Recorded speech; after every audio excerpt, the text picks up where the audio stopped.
국가직 선발 인원 발표가 세무직렬에서 크게 좀 증가를 해서 남은 시기에 대한 공부법은 어느 정도의 위치에 있는지에 따라서 이거는 꼭 나올 것 같다. 회계학 전체를 통틀어서 가장 많이 나오는 유형이 올해도 그냥 나온다고 보시면 돼요. 시험 직전에는 절대로 그렇게 하시면 안 돼요.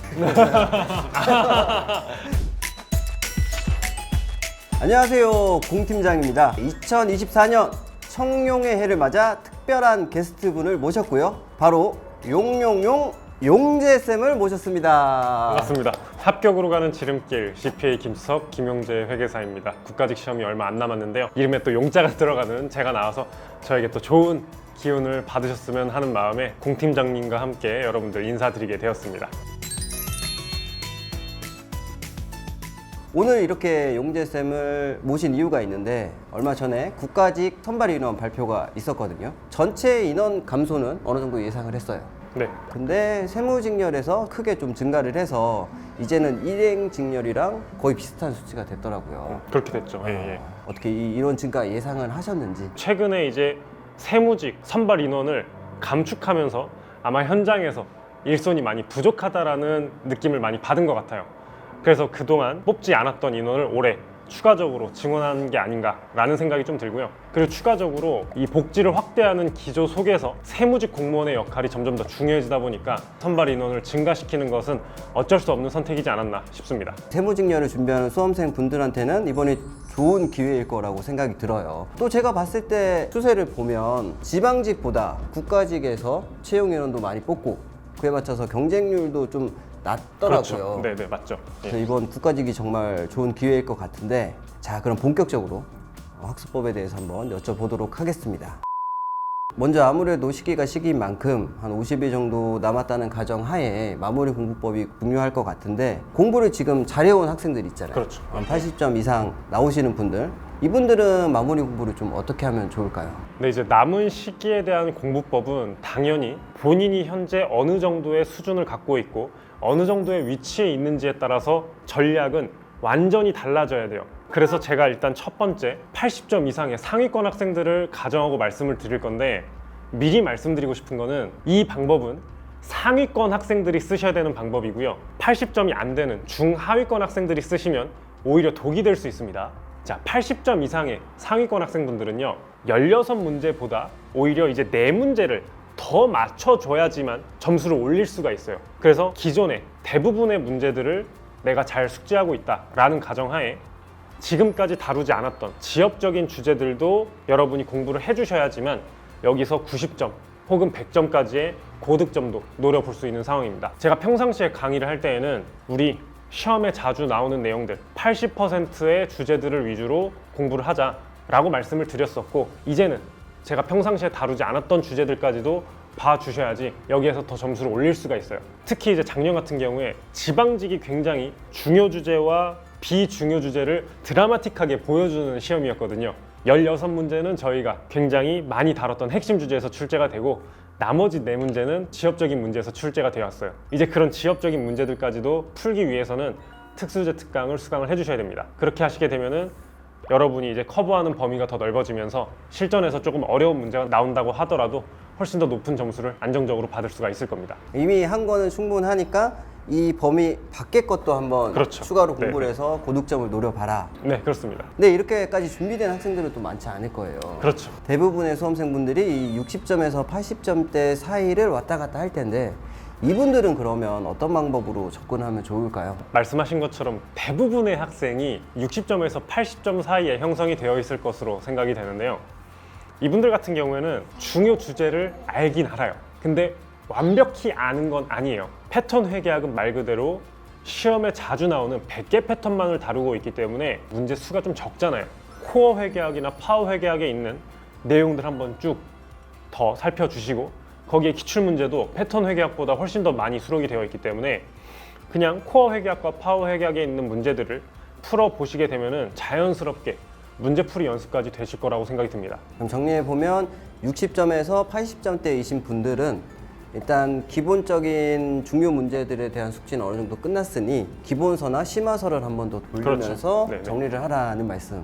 맞습니다. 마지막으로 60점 미만이신 분들은 어떻게 하면 좋아요? 포기?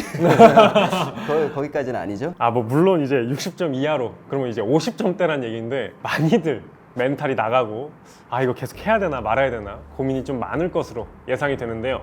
이분들 같은 경우에는 이제 하이 리스크 하이 리턴 전략을 중요 주제들, 빈출 주제에 더 집중을 해야 돼요. 방금 설명드렸었던 100개 빈출 패턴 회계학, 남은 시간 동안 다른 거 보지 마시고요. 이거만이라도 좀 봐주세요. 실제로 작년에 여기만 잘 보더라도 80점을 받을 수 있게끔 시험이 출제가 되었어요. 그리고 나머지 4문제 1번으로 쭉 찍으면은 4분의 1이니까 한 문제는 맞히지 않겠어요? 그렇게 하면은 85점을 확보할 수 있었다고요. 그래서 지금 60점 미만이신 분들은요, 다른 코어 회계학, 파워 회계학, 특수 주제 이런 거 보지 마시고요. 제가 정말 심혈을 기울여서 100개 패턴을 선정한 거니까요.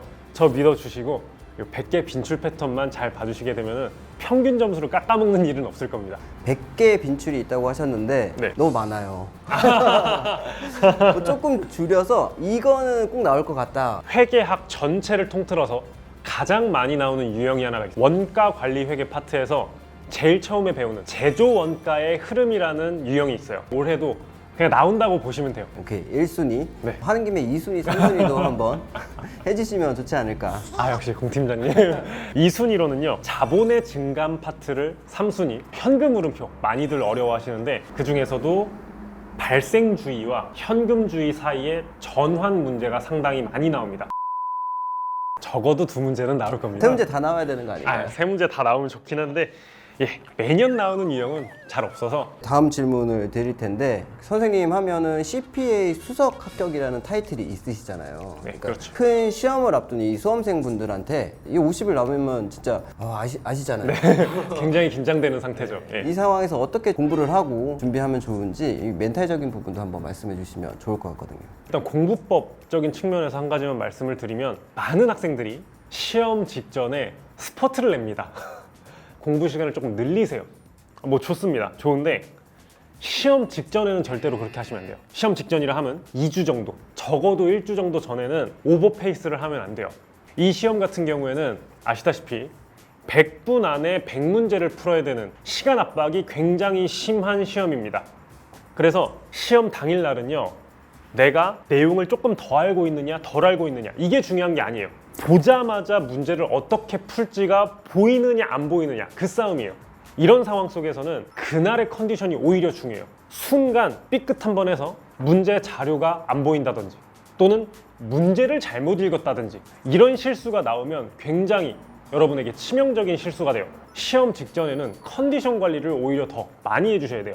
저는 일평생 시험 준비를 하면서 시험 직전에는 오히려 더 많이 자고 더 많이 쉬었어요. 오히려 공부 시간을 조금 더 줄이면서 컨디션 관리에 더 집중을 해주시는 게 더 중요하다고 보여집니다. 멘탈적인 측면에서도 조금 말씀을 드리고 싶은데요. 많이들 불안해 하실 거예요. 저도 시험을 다 치러봤기 때문에 충분히 공감이 되는 부분인데요. 조금 꼰대 같은 말일 수도 있긴 한데, 불안함을 제거할 수 있는 가장 확실한 방법은요, 실력이에요.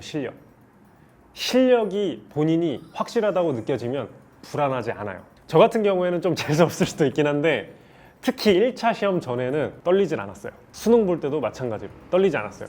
굉장히 자신 있게 시험장을 들어갔거든요. 본인에 대한 자신감이 있기 때문에 그래요. 본인이 만약에 불안하다 그러면은 시험 직전에는 오히려 우리가 페이스 관리를 해야 되기 때문에 그 전에, 구체적으로 달로 말씀드리면 2월까지는 여러분의 실력을 늘리는 데 집중을 해주셔야 돼요. 그래야지 3월 달에 덜 불안해하고 오히려 편하게 쉴 수 있어요. 자신 있게 시험장에 들어갈 수 있게끔 1, 2월에 조금 더 고생을 해주셔야 됩니다. 아무튼 열심히 하는 건 똑같네요. 오늘은 이렇게 세무직 선발 인원 확대에 따른 회계학 공부 방법에 대해서 들어봤는데요. 마지막으로 더 하시고 싶으신 말씀 있으실까요? 다른 과목은 잘 모르겠지만 회계학 같은 경우에는 제가 지금까지의 출제 기조들을 봤을 때 국가직 시험이 지방직 시험에 비해서 문제가 훨씬 더 깔끔해요. 이상한 문제가 덜 나와요. 경쟁률도 국가직이 더 낮죠. 이제 지방직 시험이 있다라는 게 수험생 입장에서는 조금 위안이 될 겁니다. 아무래도 한 번의 카드가 더 있으니까요.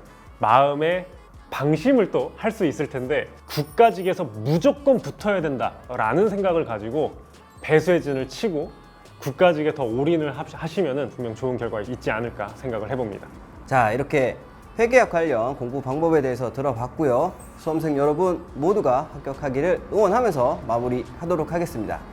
수험생 모두가 합격하는 그날까지 공 팀장이 간다. 김용재 쌤의 나락 퀴즈쇼.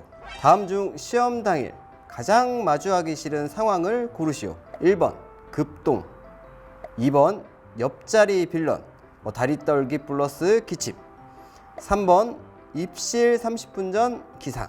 미친 듯이 가면 2, 3분 전에 입실 가능한 상황입니다.